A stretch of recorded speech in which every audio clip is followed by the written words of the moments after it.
Hello, everyone out there in radio land. It is once again that time of the week where we come onto your radio dial and we tell y'all what is really going on here in the city of Kalamazoo, the state of Michigan, the so-called United States, and the rest of the world from a working class perspective.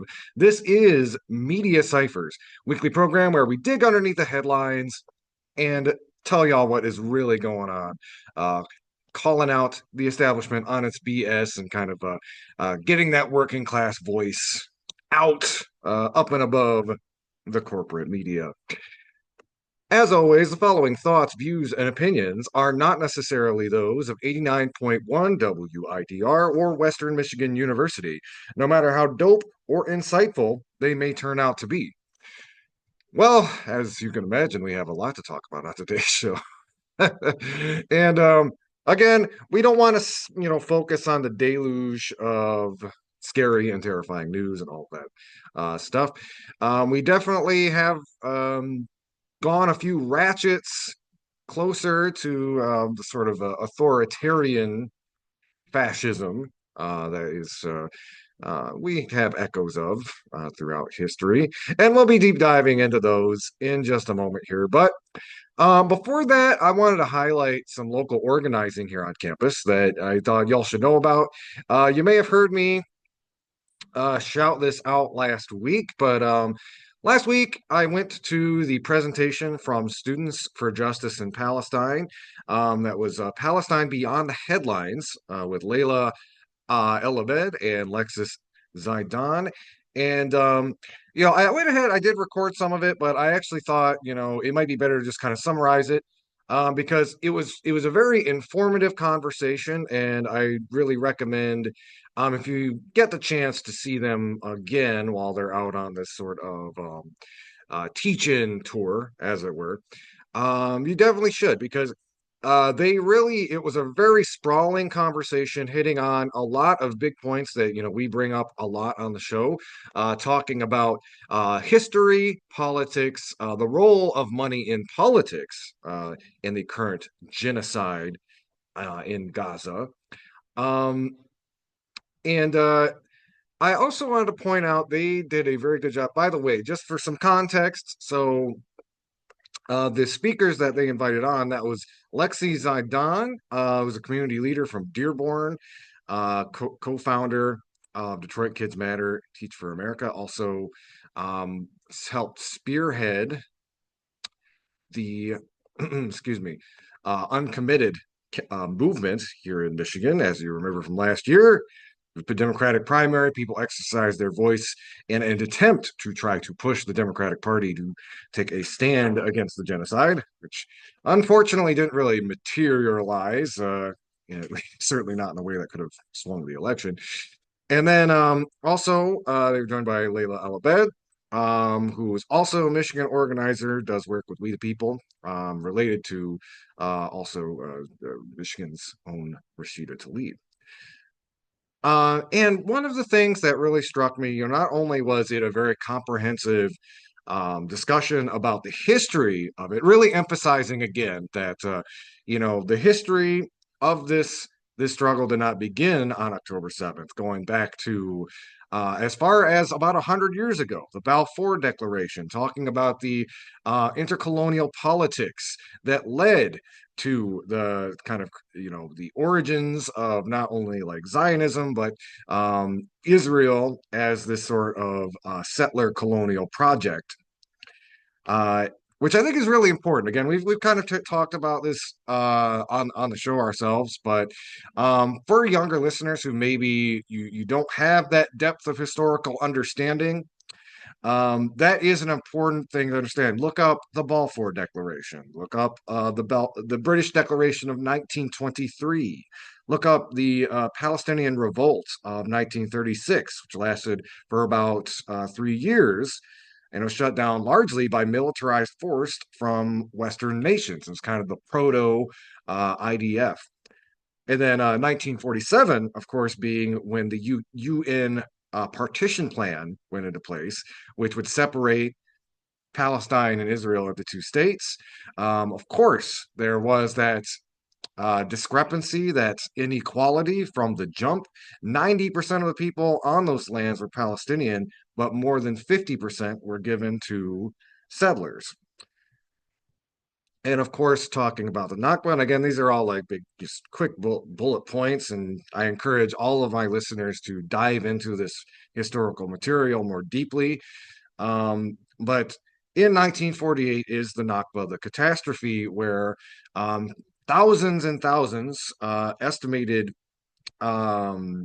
almost 750,000 Palestinians were made refugees. You might have heard the word Nakba tossed around, and that is in reference to that campaign that roughly lasted about 6 months, that expelled indigenous Palestinians from their land, and replace them with settlers. And I also talk again a lot about the connections between U.S. foreign policy and Zionism, pertinent to our program, which, again, takes a hard look at the media. They talked a lot about understanding the role of Western media, manufacturing consent, from not only the suppression of pro-Palestine voices, but also the way that even articles will shift, or will word events on the ground. For example, obviously they'll talk about Israelis being killed, but Palestinians just die, like a natural disaster just happened. Also worth noting, they talked a lot about the influence of AIPAC, and how they've really used money in politics to lubricate this bipartisan consensus around the settler colonial project in Israel. So again, a lot of important stuff that they talked about. And I think another one thing that stood out, both Lexi and Layla brought attention to the fact, as Michigan-based organizers, particularly on the east side of the state, they talked about the monetary cost. $3.8 billion goes to Israel a year, while many cities in Michigan are being criminally and continuously disinvested in. Of course, we could think immediately of the ongoing crisis in Flint, toxic pipes. Again, the state not wanting to cough up the money to get people decent drinking water, while simultaneously billions of dollars going to a country on the other side of the world so that they can commit continuous genocide and colonialism. Also, as just one last little side, they brought up the role of our university and our investments in corporations and companies that support the colonial project in Israel. Talking about 96,500,000 in Barclay, 299,000 in iShares, 1.68 million in Vanguard, and 22.06 million in BlackRock. So again, when we're talking about like divestment, this isn't just some intellectual enterprise. And I know like the university itself was pretty cagey with that last year. It's like, oh, we don't really have any investments. Well, again, it's a lot of these connections you have to, do a little bit of research to make, but they are there. So again, big shout out to SJP for hosting that last week. It's really enlightening conversation. And I also did want to call attention to an event, or well, not an event actually, but SJP is going to be organizing at the next WMU Board of Trustees meeting. That's Thursday, April 17th at 12 p.m.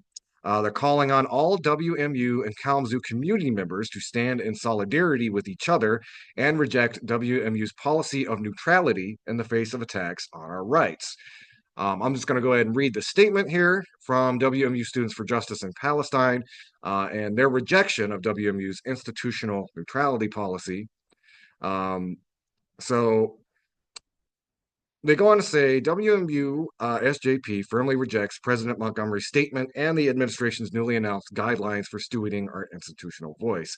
I'm going to kind of skip around here. I have read this on air before, but I do want to make sure y'all have some important context around why they are organizing people to the trustees meeting. The neutrality is a thinly veiled attempt to disengage from the urgent concern of students and faculty who have spent nearly a year working with the president's cabinet to implement tangible actions in solidarity with their students. Rather than standing for justice and academic freedom, WMU has chosen to prioritize optics over action, issuing vague statements while refusing to acknowledge the real threats that students and faculty now face under the Trump administration's executive orders. By the way, at the time this was written, this is February 11th. And of course, anybody who's been paying attention to some of the topics we're going to be talking about in the show, no, this is only escalated, especially non-U.S. citizens who have been going to school from abroad are basically being sniped by the administration, having their visas revoked simply for expressing their First Amendment rights and standing against the genocide going on in Gaza.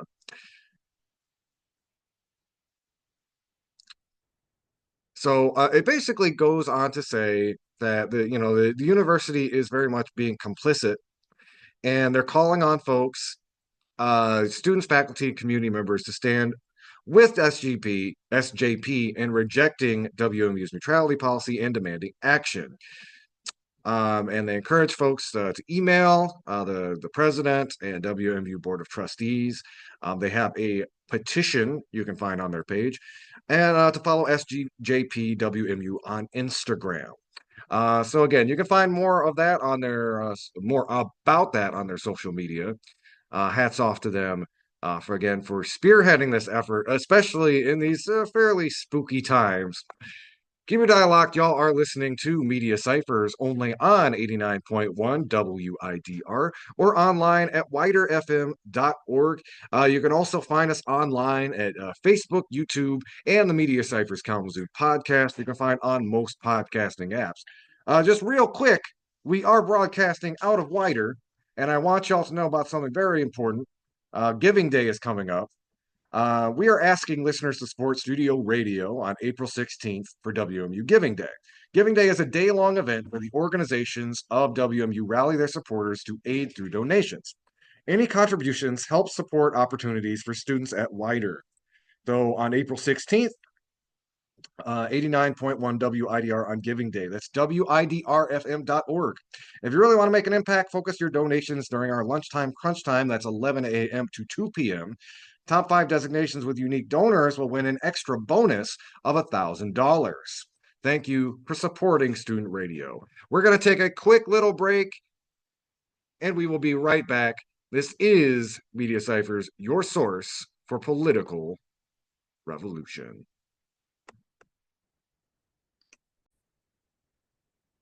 Hello again, everybody out there in Radio Land. Y'all are listening to Media Cyphers only on 89.1 WIDR or online at widerfm.org. So I'm hopefully going to be joined by my co-host Lawrence in a little bit here. We're going to hit on some of the big national stories that are going on. I do want to impart just a little bit of good news, which is that we have at least some folks here in Kalamazoo and the state of Michigan who have a spine, which has been kind of hard to find in American politics lately, and are basically,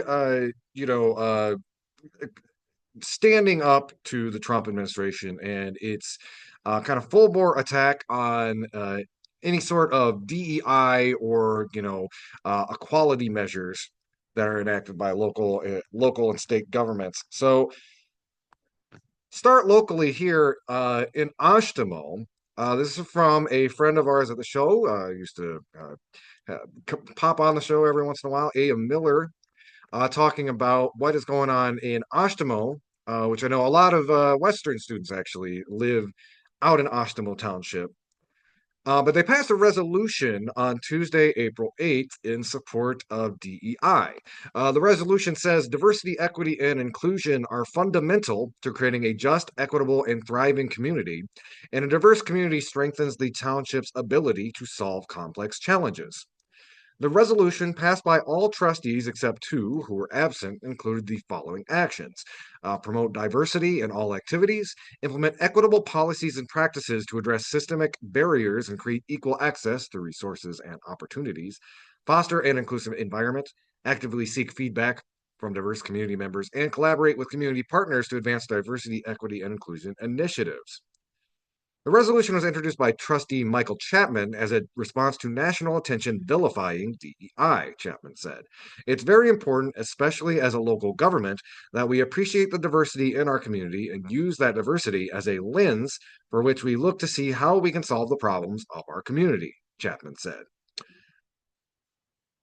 No new policies will be introduced based on the resolution, but the township will be reviewing existing policies to ensure there's no language that fosters systemic racism and other means of injustices.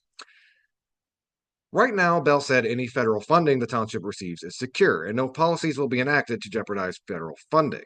The majority of the township's funding comes from millages and constitutional revenue sharing, which is guaranteed in the state constitution. Trustee Neil Sakura cautioned against using the acronym DEI, saying the acronym has become toxic. Sakura also recommended holding the resolution until all board members were present, though he said he believed all board members would be in support. So I just want to hit on a couple of things before I talk about a similar story from the bigger state of Michigan. And again, this is also referring back to some of our earlier coverage of, again, the way that conservative media in particular has framed things like DEI and critical race theory, which is to say they've made stuff up to put it plainly. So basically, what the construction of DEI is this idea that it amounts to some sort of reverse racism, where quote unquote white people aren't given a fair shake. And this used to be really fringe stuff, but again, the number of economic and cultural um, levers that have kind of brought us to where we're at today do have people, again, it's the typical scapegoating. Your problems, the reason that your life is not comfortable, or you are not living in that nostalgic remembered past, whatever that might be, whether it's the 70s or the 60s or the 50s, or earlier with some of these folks in national politics. I'm going to take it back to the 19th century. Whatever that is, it is not the fault of the people in charge. It is the fault of, again, quote unquote, unworthy others. Black or Latino or women or LGBTQ people who are unfairly taking jobs from cis white people, because of quotas and blah blah blah. And of course, you can see the hypocrisy manifest just in the choices of again, who is currently in government. I can't think of a better example than Pete Hegseth, a drunk fascist, covered in in fascist American tattoos, who basically has almost zero relevant experience to be in the elevated position he's in. While again, this is not an endorsement of the military-industrial complex, but the way that they've gone out of their way to fire highly experienced, heavily credentialed, generals of color.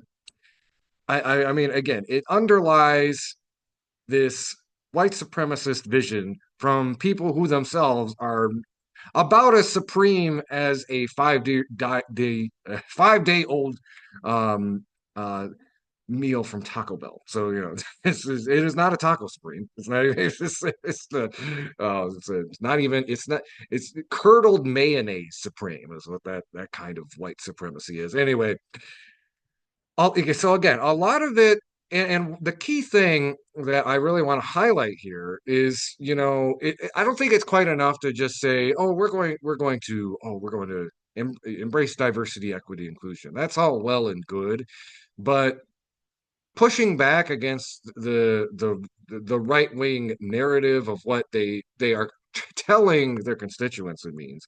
So again, Michael Chapman talking about how it's been vilified, when again, you break down the real meaning, these are like objectively good things to do. Try to make a more welcoming environment, try to be more aware of history and historical oppression. These are objectively good things. And that is the thing that a lot of these, kind of right-wing media hacks and people in the current administration try to obscure with the language that they use. They're trying to make you think that this is somehow elevating a reverse racism, or basically try to, and again, this sits pretty high in like the white settler imagination, the idea that like the oppressed will become the oppressors. But again, things like DEI, and in some ways doesn't necessarily go far enough, but that's maybe a tangent for another day. Things like that are basically just an effort to bring some level of conscientiousness to the workplace. And I do like that at least you have some of these politicians who are telling the truth about it. And they're doing it at some degree of risk. It did mention that their funding is not currently threatened, which maybe gave them a little bit more leeway to tell the truth. But that doesn't mean there couldn't be some sort of consequences in the future, as we've seen, even here in Kalamazoo. The right wing media apparatus has a tendency to single out people in these local boards. A few years ago, Chris Pradell, when they decriminalized public urination, he ended up on Tucker Carlson, and he was basically he ended up getting a deluge of reactionary phone calls, et cetera, et cetera. So there are very real consequences to standing up for this stuff. I think it's sometimes it's too easy, for people like us on the left to criticize liberals because, oh, this is performative. It doesn't actually, not actually doing anything. And I think in a very important way, it is standing up at least for the truth in a way that does bring a level, maybe a small, maybe a large level of risk to themselves, and to potentially to the purse strings of the government. And that is the kind of moral courage we need right now. So I'm not going to try to poo-poo it. I think it's important to lift up that type of stuff. On a similar note, we also have a story about the Michigan State Superintendent signaling that he won't sign Trump's anti-DEI certification. This is from Chalkbeat Detroit. It's written by Hannah Dellinger. It's published on April 10th. Michigan State Superintendent of Public Instruction Michael Rice on Thursday responded to the Trump administration's demand to certify that it does not illegally promote diversity, equity, and inclusion. You got just think where we're at. This is just like the layers of Orwellian nonsense going on there. It's illegal to promote diversity, equity, and inclusion. Wow. Last week, the U.S. Department of Education gave state education agencies 10 days to sign a certification that they are in compliance with the administration's controversial interpretations of civil rights laws. Maybe it's no civil rights. Basically trying to turn back the clock on civil rights laws. Anyway, the department said states that didn't sign will not receive any federal funding. In his letter, Rice told the federal government the Michigan Department of Education had previously certified its compliance with civil rights laws, as all states are required to do so regularly. The superintendent also said he believes all the state's more than 800 local education agencies have also previously given the same assurances. Nikolai Vitti, superintendent of Detroit Public Schools, school's largest school system, told Chalkbeat Wednesday it does not use preference or quotas regarding race in any area, so that restriction does not apply to us. Rice said his letter would serve as the state's response to the federal department's April 3rd demand. Craig Trainer, acting assistant secretary for civil rights, said in a statement last week that the states uses DEI programs to discriminate against one group of Americans to favor another based on identity characteristics. And again, this is just like through the looking glass moment. Trainer alleged such programs violate Title VI of the Civil Rights Act of 1964, which again, it is these again powerful, mostly white folks in this administration pretty grossly using civil rights acts, civil rights legislation that was initially meant to protect, again, black and brown people from, white supremacist violence and terrorism and institutional disenfranchisement, to say that white people who, again, you just look at the data, are still one of the most privileged sets of groups in America are under attack and are being discriminated against. It would make you laugh if it wasn't just so again having such a delirious deleterious effect on American democracy. Anyway, Rice said in a memo to local school leaders, any programs in Michigan schools that may be considered to fall under the broad definition of DEI do not illegally discriminate against any groups of students. And again, kudos to Michael Rice for telling the truth and kind of speaking, fact checking this, perverse right wing narrative. Many efforts to promote programs that support diversity and inclusion seek to expand opportunities, not limit them. Therefore, do not discriminate, said Rice in the letter. The superintendent told Chalkbeat in February that President Donald Trump's January executive order attempting to ban DEI in schools would not change the state's efforts to incorporate curriculum that reflects its diverse student body. Rice said, in addition to these efforts, many federally mandated services could be considered DEI, such as educating students in the least restrictive learning environment. Pre-K through 12 programs that promote diversity representing all children, regardless of race, and inclusion of all children, regardless of race, do not inherently harm particular groups of children and are not de facto violations of Title VI, said Dr. Rice. Anyway, if you want to read that for yourselves, that is by Hannah Dellinger. Michigan State Superintendent signals he won't sign Trump's anti-DEI certification. That is from Chalkbeat, Detroit. Coming up, we're going to be talking about some of the big stories in these next few minutes we have. I may or may not be joined by my co-host. We'll see. Yes, to keep it down lock, we got more Media Cyphers on the way. You are listening to Media Cyphers only on 89.1 WIDR or online at widerfm.org. You can also find us online at 89 point WIDRFM.org. Sorry, I think I already said that. Keep it down lock. We got more Media Cyphers on the way. Hello, everybody. We're back. Y'all listening to Media Cyphers only on 89.1 WIDR, joined by my co-host Lawrence. Lawrence, how you doing today? Uh, man, I'm all right, man. I It's mean, been neither of kind of us, neither of us have been sent to into that gulag in El Salvador yet, so I guess we're having a good day.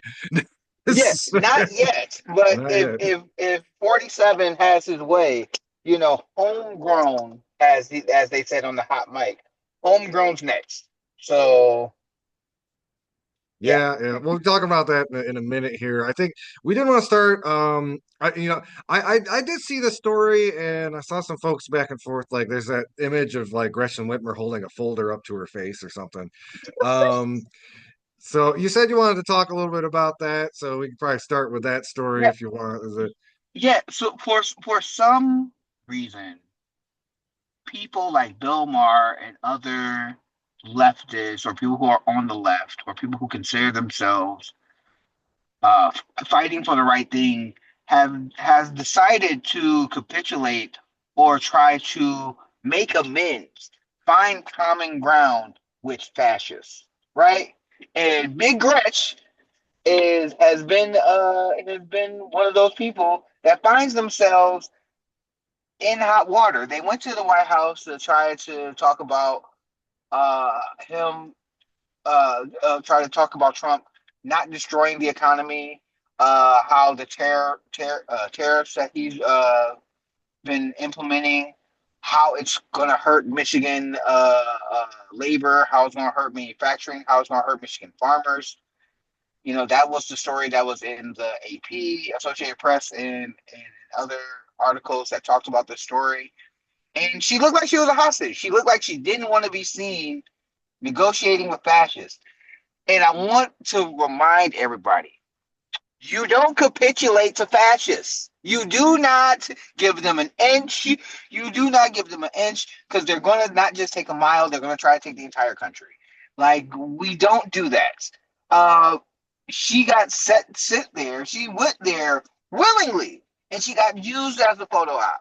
And now she looks like she was in a proof of life hostage video hiding behind a binder. Like, it wasn't. Not only was it not fruitful, you just made yourself like any type of aspirations that Gretchen had for running in 2028 or running forward after this moment or like trying to run for president or anything of the sort has been completely and utterly shot down now because everyone's going to remember, hey, we remember when this man cut funding to Veterans Affairs, he cut funding to DEIA programs that help disabled folks, kids with cancer, uh, farmers.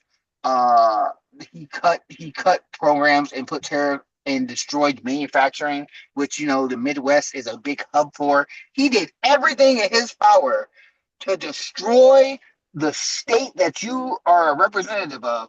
You went there and got used as a tool. You didn't fight back. You didn't say, "Hey, yo, hey, dog, what you're doing is stupid." You didn't do anything in a meaningful way to fight back. You went there on your own volition and got used. You got played. Congratulations, you played yourself. Where's the button? Like, we need one of those, right? Yeah, something I've thought about lately, and I saw that Michael Moore brought this up, is this idea of like basically making a personal compact with Canada between like Michigan and Canada. And Michigan does have some unique geographical leverage. I mean, we got that bridge, like, uh, I feel like we could basically say like we personally, our state is going to start a closer economic relationship with Canada, unless the you cut out some of this targeting and all of this, again, a lot of this tariff nonsense that, as we reported a couple weeks ago, I think I was reading an article about how a lot of these tariffs would hit Michigan because of that close intertwined relationship Michigan has with Canada's economy. That was going the tariffs that Trump was talking about were going to have all the more devastating an effect. So yeah, it really does underscore like kind of the lost and again, I've seen some colleagues, like, it's like, oh, we do the thing where like just trying not to be a prop by like covering her face and stuff, and it's like, it's there's a moment for diplomacy and then there's a moment for calling stuff out. I'd give like kudos to the governor of Maine, who basically did that at the meeting of the governors. Trump famously or infamously was basically saying, we're going to cut your funding unless you guys be transphobic. And I think their response was something like, we'll see you in court. So yeah, Yeah, need that yeah. kind of energy. We This need, is we need. Okay, Tim Walz, AOC, Bernie. There's so many good examples of people fighting back, actually speaking truth to power, telling, organizing, strategizing, organizing, messaging properly, going to meet Trump at the White House, and to do what? What did you talk to them about? Did you talk to him? Did you talk to him about how to stop the horrible things that he's doing? You probably did, but does he care? No. So you went there and you look like a prop. You have to know when to pick and choose your battles, and you also need to know how to message and actively fight back. I feel like a lot of people are brain broken and haven't learned that. They think that you need to give these fascists we have to give them a chance. And every time we have given them a chance, we've seen what they've done with their power. What they've done with their power has actively harmed Americans. Not just Americans, but the rest of the world. But it has actively harmed us for the benefit of their donors. This man was put tariffs on other countries. It it destabilized our market to the point that we had a recession, or we had a market that was as bad as the pandemic. This wasn't something that was caused because of a pandemic. This is something that we willingly did, that administration willingly did. And you went there to talk to him about, don't worry, I'll wait. Yeah. like, and I feel like it, you saw recently that you had the one of the largest protests in United States history with the Move On protests.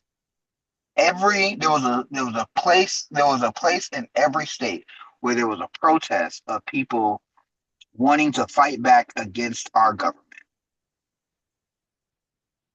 And instead of trying to understand how to message, reach out, and to work with those organizations to actively resist and fight back using using the filibuster, using the filibuster effectively, uh, stalling out bills like the tax cuts bill that they're trying to pass through, you know, actively calling out your colleagues to say that these are the people that are hurting you.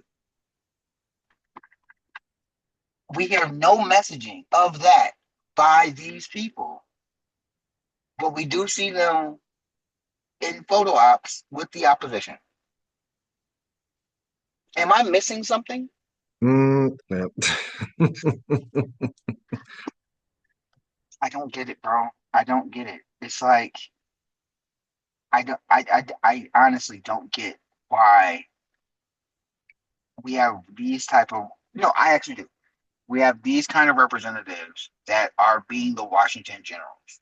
They are paid opposition to resist, but in a way where the billionaires and people who own the company still get rich. Yeah, let me get a little bit.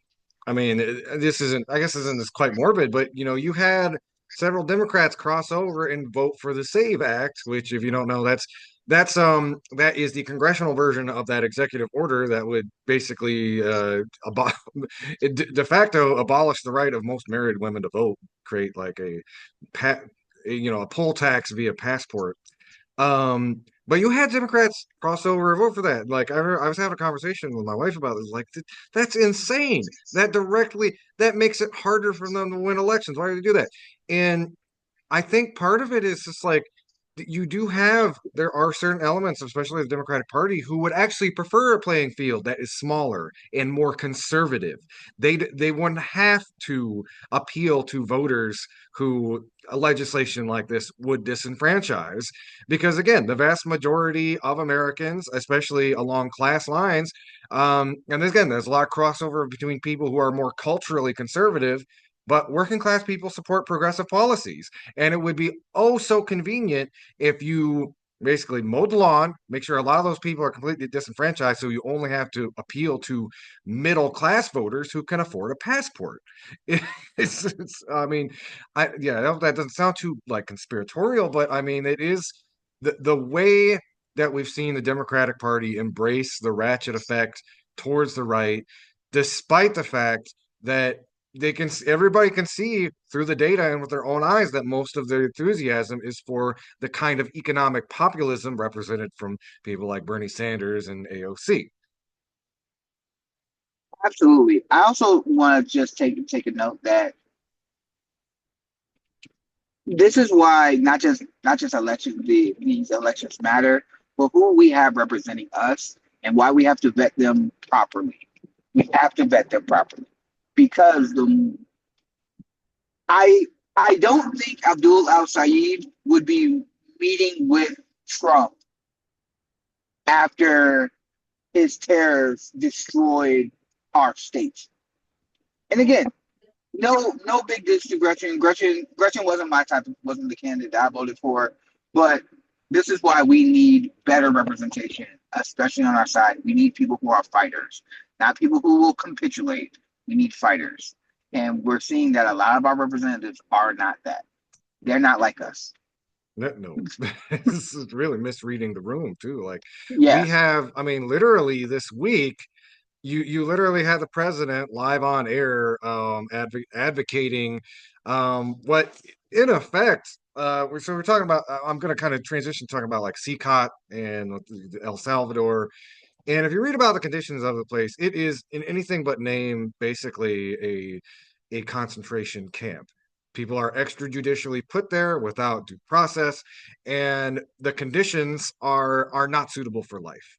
There's been some hubbub about people on Google Earth think they see like you may have heard of this. There's a satellite image that may or may not be a pile of bodies with blood coming from it.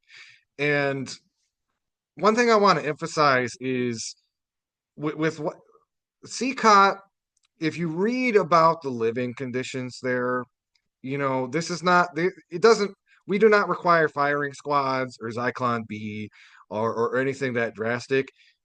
People living on those conditions, uh, those are not conditions suitable for survival.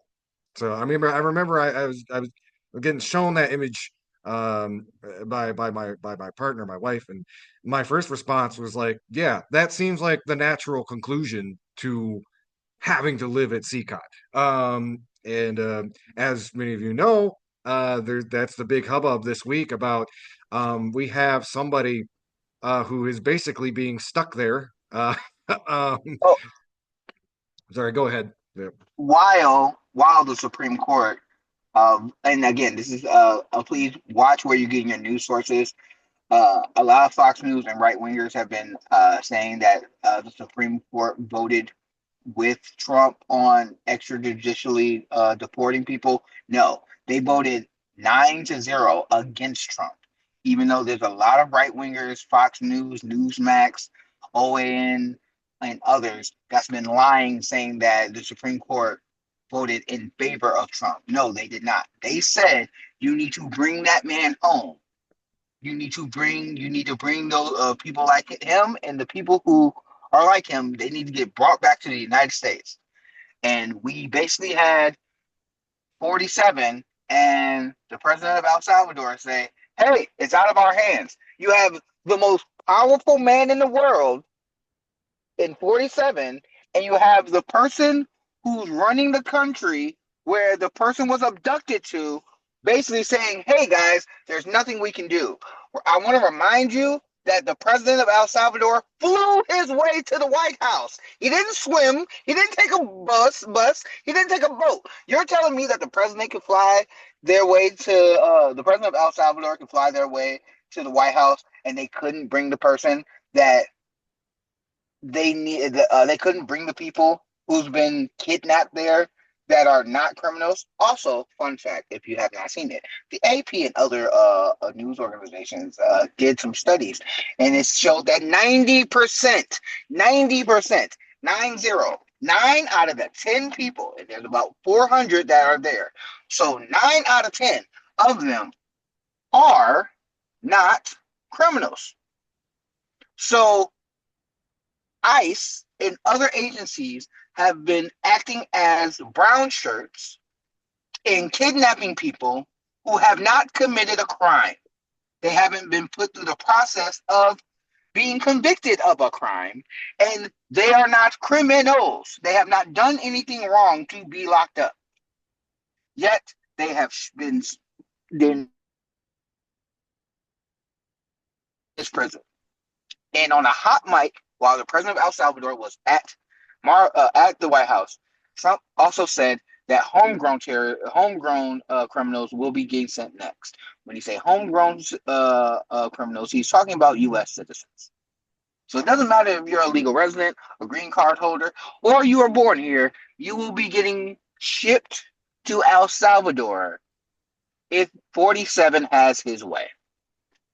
So I want to kind of tie a thread between that and a couple other stories. I do want to mention first, I watched the press conference, and I think probably the most embarrassing part of it, especially as a critic of the media, how come there wasn't a single journalist who? Because if you watch the press conference, you mentioned this, Lawrence, about how right wing press is completely misconstruing the Supreme Court decision.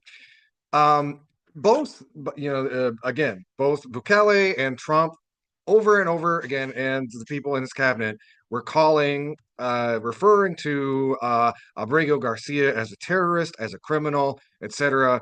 There was not a single journalist in that room who piped in and said, "No, that's lie. That is a lot. Those are lies. This man has never been convicted of anything.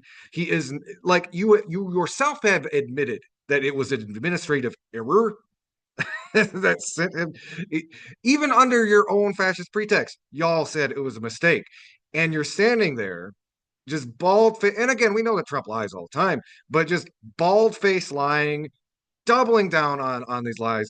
That again, like, oh, this man is a criminal and he's a terrorist and stuff.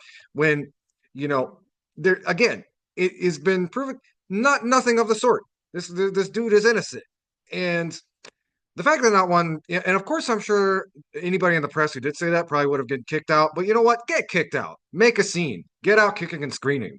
Call them on their BS. I, that was a sad moment in journalism. But I wanted to point out too. Mahmoud Khalil.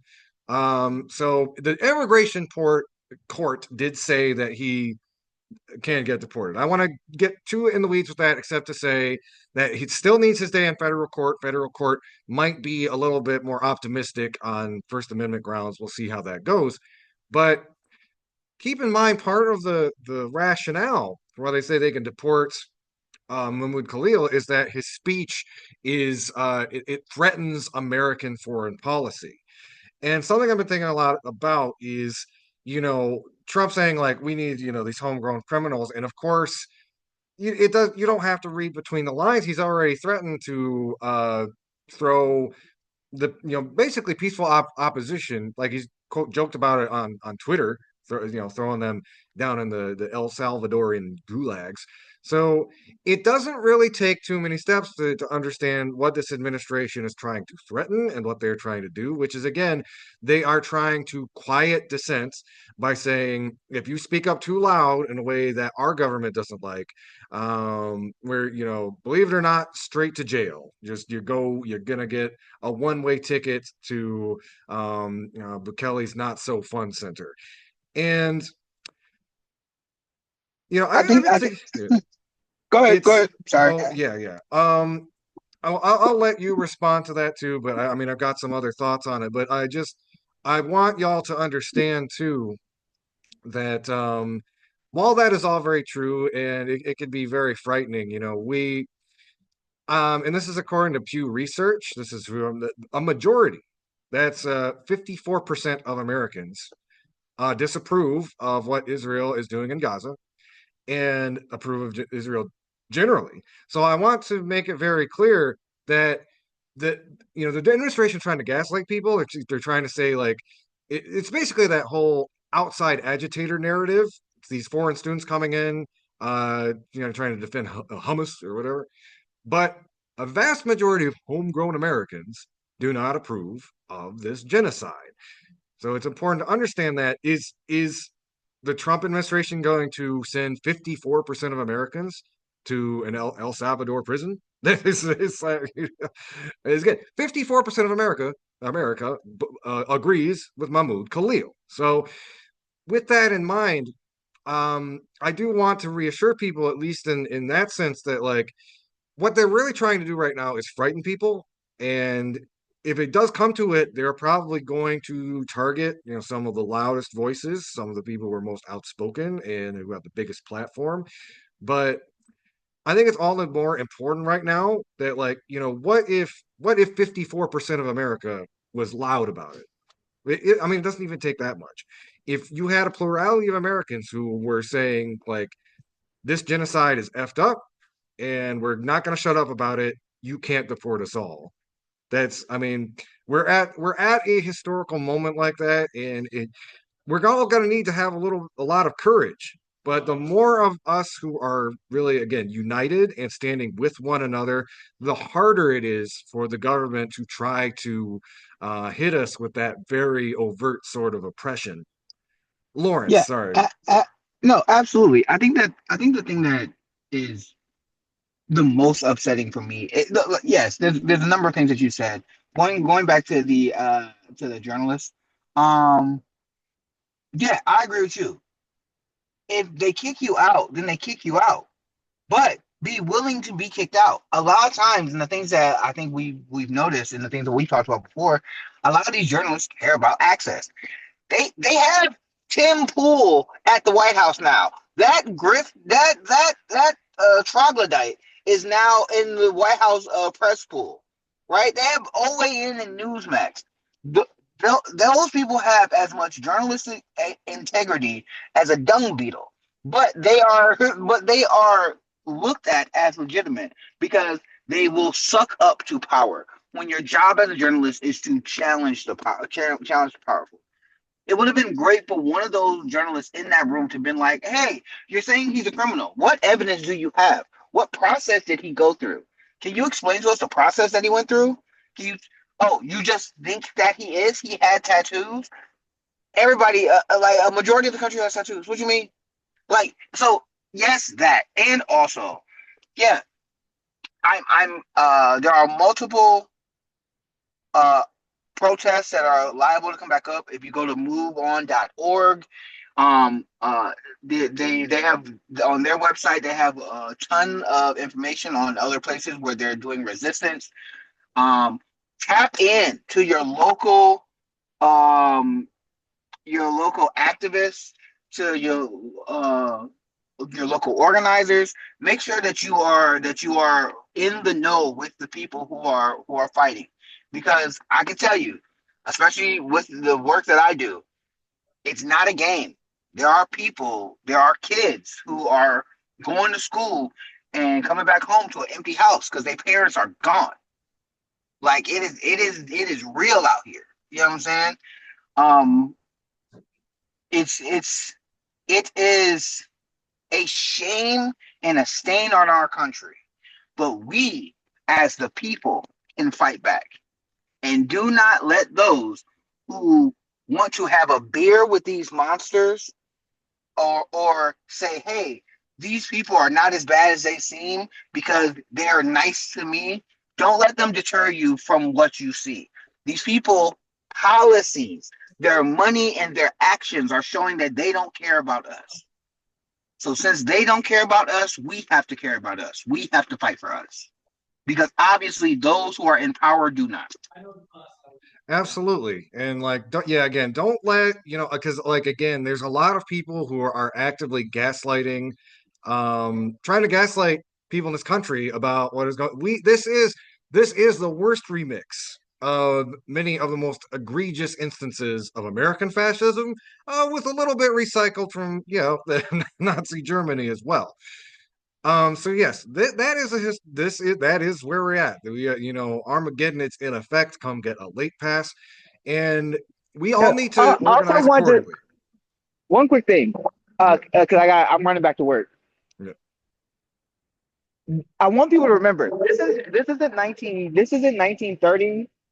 As much as we'd like to say that this is 1930s Germany, I want to remind everybody this is also 1910s America, because the Nazis in 1930 got their blueprints from America absolutely, in 1870 and 1910. This is uh, this is the Johnson administration during Reconstruction. This is the 1910s America. This is the Germans just made it more functional in what they were doing. But this is the same thing that we've been doing in America since the conception of. So yeah, yep, absolutely, and yeah, like I said, it's really important at this historical juncture. All of us need to have solidarity. All of us need to call out what's going on. I see some people outside the window calling out what's going on. Shout out to all of you. Thank you so much. Lawrence, you can't see it, but there's like some folks with signs outside. Uh, but um, yeah. So shout out to them too. But yeah, it is really important, this historical moment, for all of us to really stand up. Yeah, and these are spooky times, and there's nobody going to come along to save us, to make sure people don't get renditioned. It's really going to be up to us, and we need to exercise that power before it's too late. Really. Yeah. Lawrence, anything else before you have to skedaddle? Was it?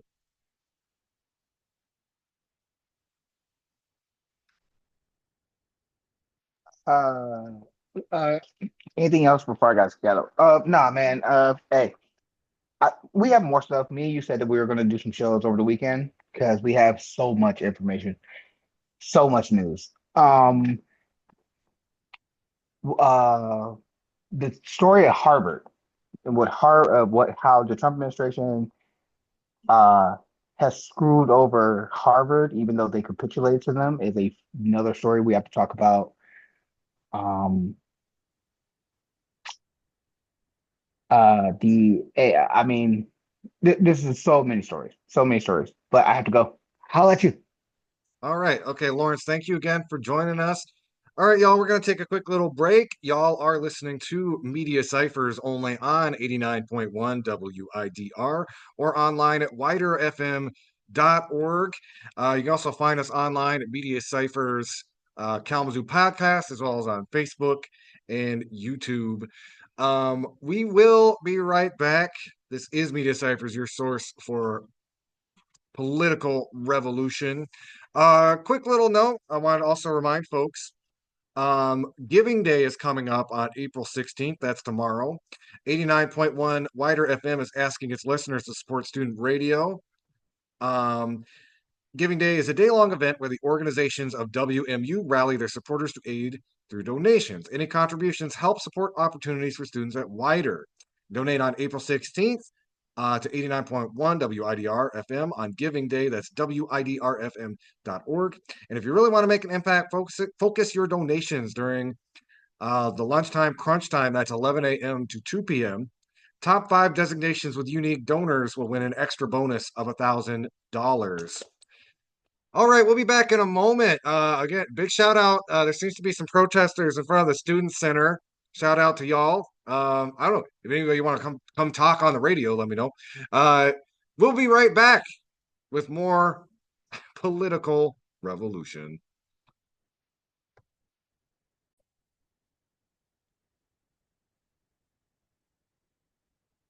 Hello, everybody out there in Radio Land. We are back. Y'all are listening to Media Ciphers only on 89.1 WIDR or online at widerfm.org. So you might have heard before the break, me and Lawrence were commenting on some of the national issues going on. There is actually a protest going out in front of the Student Center right now.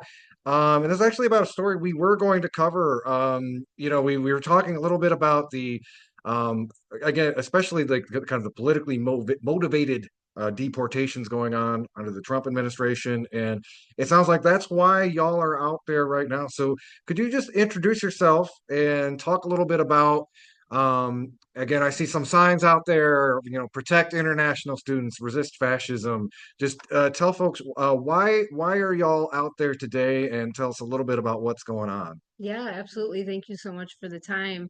So, as a former student at Western, I'm a double alum as a part-time instructor in the English department since 2002 and currently a member of Merce State College working for the Student Success Services Department.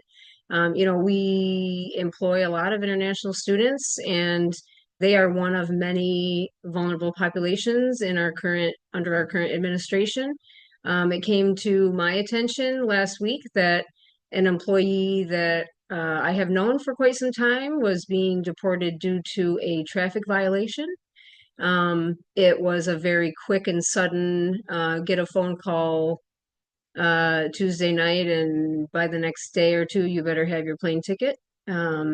So to me, there have been so many things happening that I keep thinking every day, that's wrong, that's wrong, that's wrong. And I also felt sad that the leadership at Western wasn't speaking up about this.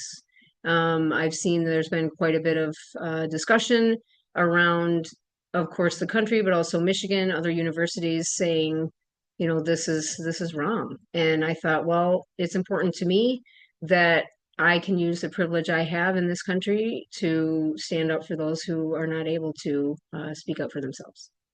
All right, thank you. And just to refer to it, we were going to talk about. I had like an MLive article, but yeah, we are. As many of you know, who listen to our show, the Trump administration has been revoking visas of international students, basically in mass, and that has hit at least four, maybe five students here at Western Michigan University. So what are you calling on the university to do Hmm. in response to this you know this Hmm. targeting of our students? Yeah, it's a great question. I think we all feel, what can we do at this point? But I do believe that democracy is about civil discourse. I believe that higher education is a place for people to engage in civil discourse. My goal is never to have everyone think exactly the same way, which is one of the reasons that it's beautiful that we have such a diverse population of students and staff and faculty on this campus. I'm calling on university leaders. I'm calling on Dr. Montgomery to make a statement that lets the country know that we do not agree with this, that this is wrong, that this is unjust treatment of our students and staff and faculty, and that Western Michigan University does not believe in this. Okay, that's wonderful. I see. So again, all of you are out front. But do you know how long y'all plan to be out there today? Yeah, so the plan today was until 2:30. We have mobilized quite a few students and also quite a few staff and faculty. We're hoping to get a large turnout, and yeah, so please come and join us. We have pre-made signs, and we also have sign making materials if you would like to make a sign of your own. Okay, great. Thank you. And I know you got to get back out there, and I was That's kind of right. put you on the spot. Thank you for That's taking some time okay. to talk to us. Thank you so much. I appreciate it. Okay, thank you. And have a great day. And again, folks, they're going to be out there till about 2:30. This is going to be an ongoing issue here at the university, but it warms my heart to, again, we're talking about all the serious things, very serious things coming down. The new forms of authoritarianism come down the federal government, but there is resistance, and it's literally in right in front of me right now. So again, hats off to everybody out there on the walk, who are standing there with your sign, standing up for your fellow students and fellow faculty who's being targeted by the administration. We're going to take a quick little break. When we come back, I've got a couple other things to hit on, and then with this weekend being Easter, I thought we could go back to the archives. I've got an interview that I did a couple years ago with Reverend Nathan Dannison talking about the book Jesus and John Wayne, that looks at kind of the co-optation of mainline American Christianity into kind of this toxic culture of toxic masculinity and machismo that's really uh, been a lot of the undertones of our acceleration towards capitalist dystopia here. Keep your dial locked. Y'all are listening to Media Cyphers only on 89.1 WIDR or online at widerfm.org. You can also find us online at Media Cyphers Kalamazoo podcast. You can find that on most podcasting apps, as well as Facebook and YouTube.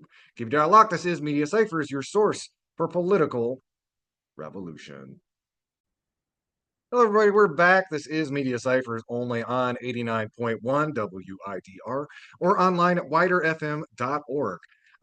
Before we go to the archives, I did want to touch on one last story involving a Michigan based attorney who got held up at the airport, ostensibly for uh, representing pro Palestine anti genocide clients.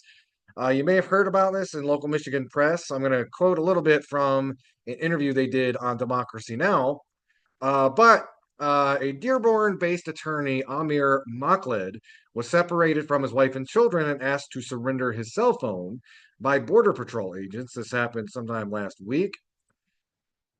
They and what and I think this is really important, especially for organizers to take heart. Emir, basically the way it proceeded, they had him step aside An agent asked if there was a TTRT agent available, which stands for Tactical Terrorism Response Team. So keep that in mind for being an attorney defending clients who use their First Amendment right to speak out against the genocide in Gaza. You are basically given a terrorist designation by the Border Patrol. So what some of the work Amir has been doing, he's been representing individuals in high-profile cases, including um, a case that they were referencing specifically, the Border Patrol case related to Samantha Lewis. Samantha is one of the students or individuals that was charged in the encampment at the University of Michigan in Ann Arbor. And the agent basically tried to get their cell phone, which, being an attorney, it was full of privileged information and data that, again, is both private and the federal government does not necessarily need access to. Now, here's something about this story that kind of sent me chills. I guess I might have missed this step towards encroaching authoritarianism, but apparently it is legal there is a federal statute that allows the border federal agents at the border to seize communication devices. Now, one thing that he says towards the end of this is some very practical advice that I want to echo for those who might be traveling abroad in the near future and really doesn't think that your communications are any of the government's business. So their advice, anybody traveling that's worried about government getting into their data, is to take a different device with all of your data on your phone. It'd be better to almost travel with a burner phone, for lack of a better word. This is the only way that you can adequately protect yourself from not having your phone confiscated, because they apparently have the right to do it. It also recommends don't unlock your phones. If you're coming through the border, keep your phone off. And if an agent does request a secondary screening and your phone is subject to a search, you can keep your phone turned off. You do not have to give them your password. You don't have to give them facial recognition. You don't have to comply with opening your phone and showing agents what's in your phone. And if they do decide to confiscate your phone, there are redress programs. There is an ability to get it back. How long is kind of an open question. However, it is indicative that the actual confiscation of a phone has to be done in the most extreme cases where there is a high level of national security concern. As of right now, we, the public, do not know exactly what that test is. And most individuals coming through the United States should not be, especially as citizens, considered a national security threat. So it's important to know what is happening to what happened to Amir, who is a U.S. citizen who was basically stopped and interrogated about being being an attorney for somebody who has stood against genocide. That is where we're at, and also some very practical advice for all of us trying to navigate in these times, especially if we have to do some travel in and outside of the country. With that, I'm going to be playing an excerpt from an interview that we did a couple years ago with Nathan Dannison in line with Easter, talking about basically a book called Jesus and John Wayne. Before I go, one last reminder, 89.1 WIDR FM is asking its listeners to support student radio on April 16th, that's tomorrow, for WMU Giving Day. Giving Day is a day-long event where the organizations of WMU rally their supporters to aid through donations. Any contribution will help support opportunities for students at WIDR. April 16th is to 89.1 WIDR FM on Giving Day. That's WIDRFM.org. If you really want to make an impact, focus your donations during the lunchtime crunch time. That's 11 a.m. to 2 p.m. Top 5 designations with unique donors will win an extra bonus of $1,000. It's important to support student radio, especially in these times. You never know. You need a loudmouth on a student radio station to really tell the truth sometimes. And the station needs your support to do that. The station, which is, by the way, the #1 college radio station in the country. Anyway, Thank y'all for listening. We've got some more material for y'all listening on the radio. For those listening online, until next time, keep on fighting for that revolution solution.